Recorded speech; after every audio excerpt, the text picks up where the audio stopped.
نحمده نصلي على رسوله الكريم اما بعد فاعوذ بالله من الشيطان الرجيم بسم الله الرحمن الرحيم الصلاة والسلام عليك يا سيدي يا رسول الله وعلى آلك واصحابك يا سيدي يا حبيب الله تیری نسل پاک میں ہے بچہ بچہ نور کا، تیری نسل پاک میں ہے بچہ بچہ نور کا، تو ہے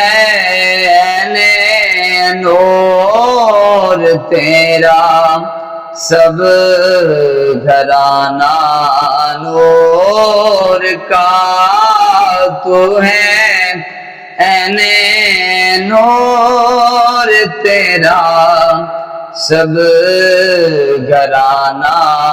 نور کا۔ احباب ذی وقار، میدان کربلا کے اندر جتنی بھی ہستیاں اللہ تبارک و تعالیٰ کی بارگاہ میں دین اسلام کی خاطر اپنی جان کا نذرانہ پیش کرتی رہیں اور آقا امام حسین علیہ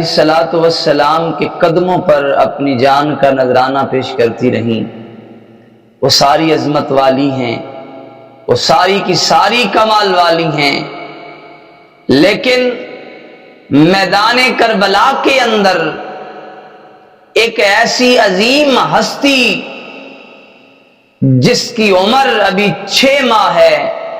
میرے امام کے بیٹے حضرت امام علی اصغر آقا امام حسین علیہ السلام نے ان کو بھی اللہ کی راہ میں قربان کر دیا۔ یہ محبت ہے، یہ اپنے اللہ سے ربط اور تعلق کا ذریعہ ہے کہ امام عالی مقام امام حسین علیہ السلام نے اون و محمد دے کے صبر کیا اور عرض کی مولا تو راضی ہو جا، قاسم پیش کیا، صبر کیا، عرض کی مولا تو راضی ہو جا، اکبر کی جوانی پیش کر دی، صبر کیا، عرض کی مولا تو راضی ہو جا، عباس کے بازو قلم کرائے، صبر کیا، عرض کی مولا تو راضی ہو جا، اون و محمد کی وہ معصومیت قربان کر دی، صبر کیا، عرض کی مولا تو راضی ہو جا۔ جو ہر بات پہ ہر جان پہ اللہ کی رضا چاہتا ہے، ہر جان پہ اللہ کی بارگاہ میں سجدہ شکر ادا کر کے عرض کرتا ہے مولا حسین راضی ہے، تو بھی حسین سے راضی ہو جا، تو اس عظیم ہستی کی شان کا عالم کیا ہوگا، اس کے کمال کا عالم کیا ہوگا، اس کی شان کا عالم کیا ہوگا۔ اور چشم فلک نے وہ نظارہ بھی دیکھا کہ جب میرے امام حسین علیہ السلام خیمے کے اندر علی اکبر کی لاش کو لے کر آئے، کبھی چہرہ چومتے ہیں، کبھی رخسار چومتے ہیں، کبھی لب چوم کے کہتے ہیں اے میرے پیارے بیٹے ایک بار اٹھ کے اپنے باپ کو سینے سے لگا لے، ایک بار اٹھ کے مجھے اپنا بابا کہہ کے پکار، ایک بار اٹھ کے مجھے سینے سے لگا کر مجھے بابا کہہ کے بلا۔ اور اسی دوران سیدہ طیبہ سیدہ زینب رضی اللہ تعالی عنہا حجرہ کے اندر تشریف لائیں اور آپ کے ہاتھوں پہ معصوم علی اصغر ہے اور عرض کرتی ہیں اے بھائی جان، اے میرے ویر حسین، اس کی ماں کی چھاتی بھوک اور پیاس کی وجہ سے خشک ہو چکی ہے اور یہ بچہ پیاس کی شدت سے تڑپ رہا ہے، اور اب اس کا تڑپنا، بلکنا، رونا ہم سے دیکھا نہیں جاتا، ہم میں اتنی طاقت نہیں ہے کہ ہم اس بچے کا رونا دیکھ سکیں، اس کا تڑپنا دے سکیں، اس کا بلکنا دے سکیں، تو میرے امام عالی مقام کی بارگاہ میں زینب یہ عرض کرتی ہے کہ اے بھائی حسین، اس کو میدان جنگ میں یزیدیوں کے سامنے لے جائیے اور جا کے کہنا کہ اس معصوم بچے کا کیا قصور ہے، کم از کم اس بچے کے لیے تو پانی دے دے۔ تو سامعین محترم، وہ نظارہ چشم فلک نے جب دیکھا، آسمان سے فرشتے رونے لگے، جنت کی حوریں رونے لگیں، کائنات کا ذرہ ذرہ تڑپنے لگا۔ جب معصوم علی اصغر پیاس سے تڑپ رہے تھے تو میرے امام نے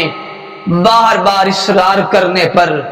اپنے معصوم بیٹے کو کلیجے سے لگایا اور میدان کار ساز میں پہنچے، اور آتے ہی یزیدیت سے یوں خطاب فرمایا، اے میرے نانا کے کلمہ پڑھنے والوں، اس بچے کو دیکھ لو کہ جو پیاس کی شدت سے تڑپ رہا ہے، جو پیاس کی شدت سے بلک رہا ہے، اس کے ہونٹ اور گلا خشک ہو چکا ہے، اب اس کا رونا مجھ سے دیکھا نہیں جاتا۔ اس بچے کا کیا قصور ہے؟ تمہاری لڑائی مجھ سے ہے، میں حسین سے ہے، اس بچے کے لیے 2 گھونٹ پانی دے دو۔ اس کا یہ تڑپنا، خشک ہونٹ، خشک گلا، آپ سے 2 گھونٹ پانی مانگ رہا ہے۔ تو سامعین محترم، میرے امام فرماتے ہیں کہ اے لوگو، میرے اس بیٹے کو پانی پلا دو،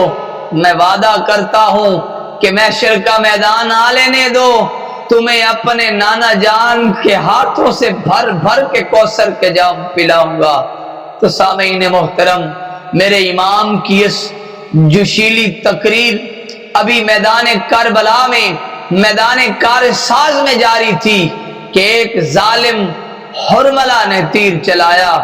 اور ایسا ظالم تیر چلا کہ معصوم علی اصغر کے گلے کو چیرتا ہوا، معصوم کی گردن کو چھیدتا ہوا، معصوم کی گردن کو چیرتا ہوا میرے امام کے بازو میں پیوست ہو گیا۔ میرے امام نے تیر کھینچا، خون کا فوارہ نکلا، اور خون کا جب فوارہ نکلا، میرے امام نے اس خون کو اپنے ہاتھوں پر لے کر آسمان کی طرف پھینکنا چاہا۔ آسمان کی چیخیں نکل گئیں، آسمان پکار کے کہتا ہے، مولا اگر آج معصوم کا خون مجھ پہ آ گیا تو قیامت کی صبح تک بارش نہیں برسے گی۔ میرے امام نے اس کو زمین میں دفن کرنا چاہا، زمین کی چیخیں نکل گئیں، زمین کا ذرہ ذرہ چلانے لگا کہ یا اللہ، اگر آج اس معصوم علی اصغر کا خون مجھ میں سما گیا تو قیامت تک اناج پیدا نہیں کروں گی۔ میرے امام نے معصوم علی اصغر کا خون چہرے پہ ملا اور آسمان کی طرف نگاہ اٹھا کے عرض کی، انا للہ و انا الیہ راجعون، مولا حسین راضی ہے تو حسین پہ راضی ہو جا۔ میرے امام نے اپنے بیٹے کو سینے سے لگا کر خیمے کے اندر تشریف لائے، اور جب آپ نے اپنا معصوم بچہ حضرت علی اصغر کی ماں کی گود میں رکھا تو ماں کی چیخ نکلی۔ ماں تڑپ کے کہتی ہے، اصغر ایک بار اٹھ کے میرے سینے سے لگ جا، کیونکہ آج کے بعد تو میرے سینے سے نہیں لگے گا، آج میرے سینے سے لگ جا، میرے سینے میں ٹھنڈک ڈال دے، میرے کلیجے میں ٹھنڈک ڈال دے۔ ماں روتی ہوئی اپنے معصوم لال کو اپنے کلیجے سے لگاتی ہے۔ میرے امام صبح سے لاشیں اٹھا اٹھا کے تھک گئے اور کسی بھی لاش کو دفن نہ کر سکے۔ میرے امام نے اس معصوم علی اصغر کے لیے ایک چھوٹی سی قبر کھودی، اس قبر کے اندر معصوم علی اصغر کو رکھا۔ اب گرم ریت معصوم بیٹے کے اوپر ڈالنے کا دل نہیں کر رہا، اور میرے امام نے معصوم علی اصغر کے چہرے کا بوسہ لیا اور فرمایا، اے زمین، میں تجھ میں یہ لاش نہیں رکھ رہا، تجھ میں میں اپنا بیٹا نہیں دفنا رہا، بلکہ اپنے جگر کا ٹکڑا دفنا رہا ہوں۔ تو آبابزی وقار، وہ کیسا منظر ہوگا جب معصوم علی اصغر کے کلیچے میں چھری تیر لگا ہوگا، اور میرے امام رب کی رضا پہ راضی رہ کر سجدہ شکر ادا کر رہے ہوں گے، واہ حسین تیری عظمت کو سلام کہتے ہیں،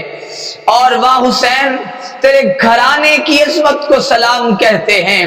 شاعر نے کیا خوب کہا تھا کہ افضل ہے کل جہان سے گھرانہ حسین کا،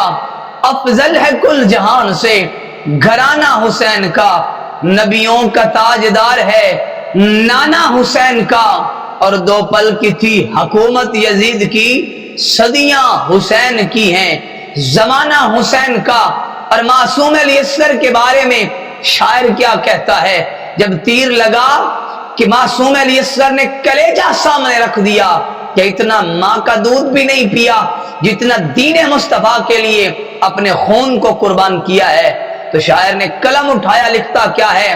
کہ ان کی عظمت کا سب پہ بیاں ہوتا تو کیا ہوتا، زمین پہ ان کے قدم کا نشان ہوتا تو کیا ہوتا، چھوٹی سی عمر میں اتنا بڑا کام کر گیا، معصوم علی اصغر اگر جوان ہوتا تو کیا ہوتا۔ اللہ تبارک و تعالی اہل بیت اطہار کی محبت نصیب فرمائے۔ وآخر دعوانا ان الحمدللہ رب العالمین۔